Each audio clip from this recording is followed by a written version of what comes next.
The Herd, wherever you may be and however you may be listening, thanks for making us part of your day. Mercedes Lewis in 15 minutes has gone from the Packers to the Chicago Bears. One of the more thoughtful NFL players will be joining us. He's been in the NFL for almost 2 decades.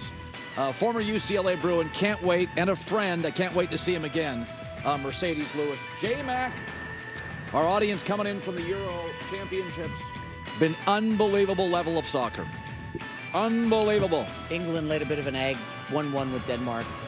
England hasn't looked sharp. I was talking to the guys during the break, Lala, Sturridge, and England just hasn't looked as great as we thought they would. But it's early. It's still the group stage. Euros are always a fascinating preview of the rising stars before we get to the World Cup.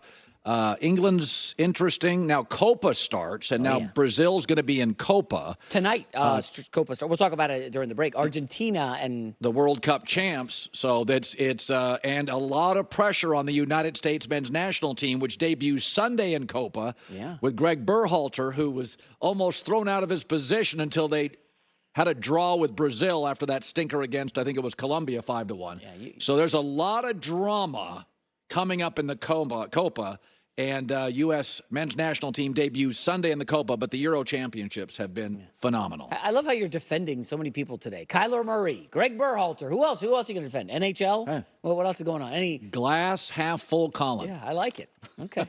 Well, the Lakers have yet to hire a head coach. And you have to wonder if their 2 superstars, LeBron and AD, are part of what is holding up the process. NBA coaching is a lot of managing personalities and egos. And the Lakers just clearly do not value coaches. Strange, considering the best modern coach is Phil Jackson, but and he did very well in Los Angeles, but they don't value coaches. They view them as very disposable.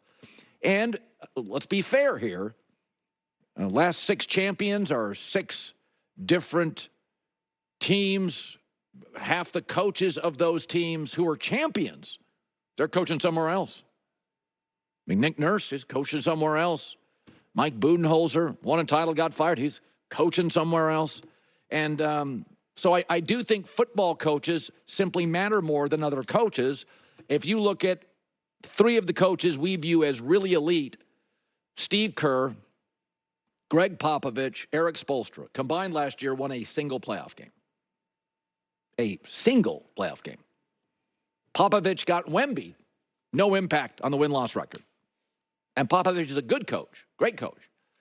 And I think there's a couple of factors here. Number one, as salaries continue to escalate in the NBA with a new TV deal at $7-8 billion a year, it's going to be harder to coach in the NBA. Players are going to have much more say, much more power. Donovan Mitchell wanted J.B. Bickerstaff gone in Cleveland, and he got him gone.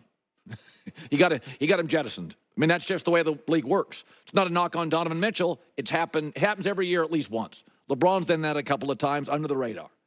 So, and the Celtics, let's be honest about the Celtics champion. I mean, didn't that feel mostly about not even players? It felt like it was driven by general managers. Danny Ainge got Tatum and Brown to the Celtics, smart drafting. And then Brad Stevens, who didn't have that much impact as a coach, but great impact as a general manager, went and got Derek White from a tanking team, Porzingis from a tanking team, and Drew Holiday from a tanking team. The Celtics don't feel like they're Joe Mazzulla's team. He'd only had 1 year as a head coach before Boston. It was at a Division II school. So they built a good staff around him, but the Celtics championship felt like Danny Ainge and Brad Stevens driven.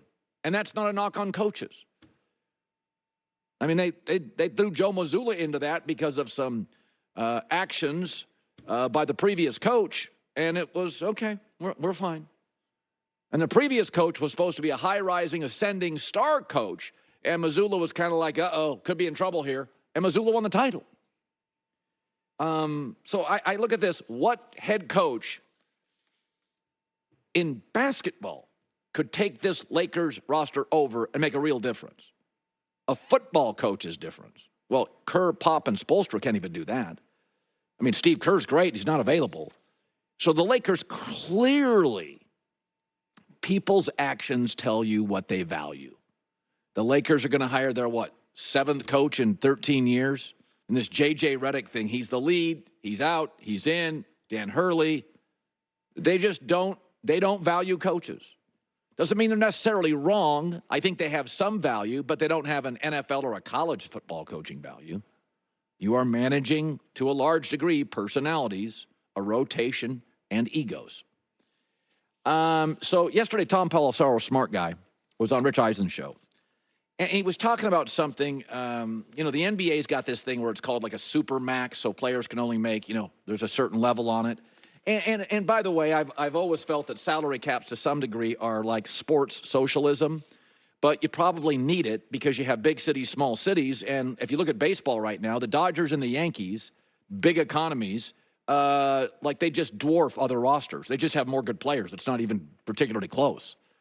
And neither team has been at full strength this year, and they're great. And so Tom Pelissero was talking about like a potential, owners are talking about it now in the NFL, a potential quarterback cap. There certainly has been discussion within the league, Rich, among certain owners about even the idea of a quarterback cap, that at some point you want quarterback numbers to not go over a certain percentage of your salary cap. To my knowledge, that really hasn't gained traction, in part because so many teams have paid their quarterbacks. And if you went to suddenly an NBA model where all of a sudden you have the max and the super max, and there's really only a couple levels that guys can get paid at, it kind of changes the dynamics in terms of how you set yourself up salary cap wise and whatnot. Yeah, I don't think it'll ever happen. I'm not sure if I'd be for or against it. What I am against is paying good quarterbacks great money. And it's always struck me as odd, as much as America loves football and obsesses over football, fantasy football, betting football, watching football. We are a football-loving nation. It's our soccer in Europe. We love it. And you can put it on Thursday, put it on Monday, put it on Sunday, put it on Saturday. I mean, UFL just comes out. It's getting like 1.2, 1.3 million people. It's been a league for an hour and a half. But it always cracks me up. If you go to the last 12 quarterbacks that have won a Super Bowl, there's only two ways to do it. Have a Mahomes, Stafford, Brady, Peyton Manning, next level superstar, like a really elite all-time guy. Or have a talented guy on a rookie contract. Russell Wilson, Joe Flacco was in his last year before he got paid. And then there was the outlier, the Nick Foles, Carson Wentz Super Bowl. Both those guys weren't getting paid yet. That's it. That's it. Last 12 years. So when I hear media, fans I get, but even fans I think are so much smarter today than years ago with football because they watch it, they care about it. These people that are winning fantasy football leagues, it's not easy. Like it's competitive. Fans are smarter than ever. You can go ask people in the DraftKings business and those kind of businesses that the sports bettor is smarter than he's ever been, and he's getting smarter. Except when it comes to quarterbacks and saying, pay two of the bag and pay Dak the bag, you are immediately eliminated. Immediately eliminated, if you look at our last 12 years, from Super Bowl conversations. Based on the last 12 Super Bowls and the only two quarterbacks who have won, which is an all-time talent or a really talented young quarterback not making any money, there are only 12 quarterbacks that are in the Super Bowl bubble this year. And I'll give you those 12 quarterbacks. The upper echelon guys who are really all-time elite arm talents, and I think you know who they are. We can put them on the screen. Josh Allen, Burrow, Lamar, Patrick, Aaron, and Matt Stafford. I'll keep Lamar on, though he struggled in the playoffs. He wins 77% of his games. And I think Aaron Rodgers, though he's old with that defense, Aaron still, when he lets go of that football, it doesn't look like almost anybody else on the planet. So those teams are in the Super Bowl bubble. And then the other six, these are six really good quarterbacks, and they're not getting paid yet. I consider them very talented and not getting paid. Justin Herbert, Jalen Hurts, Trevor Lawrence, Jordan Love, Brock Purdy, and C.J. Stroud. I think Purdy's the least talented, but he's talented enough, and he's not making a nickel. And that's it. Now, who's not on that list? Jared Goff, who I think's really good, but not in the top six, and really, really expensive. And as much as I like Detroit, if you look at the last 12 years, there's two groups. You got to be an all-time. I mean, Lamar Jackson is better in the pocket than anybody wants to acknowledge, and he is the best mover.